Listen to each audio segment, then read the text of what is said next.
this can come out of the base. What Good. I And then you're gonna, for here, you're going to turn your waist back the other way.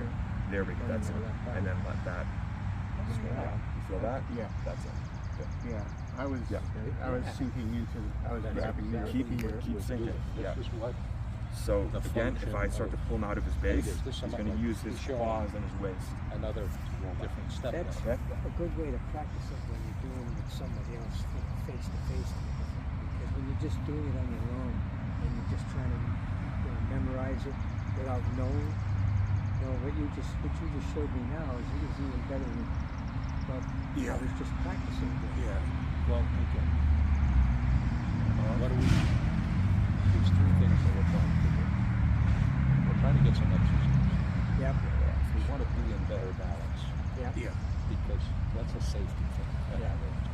Number three,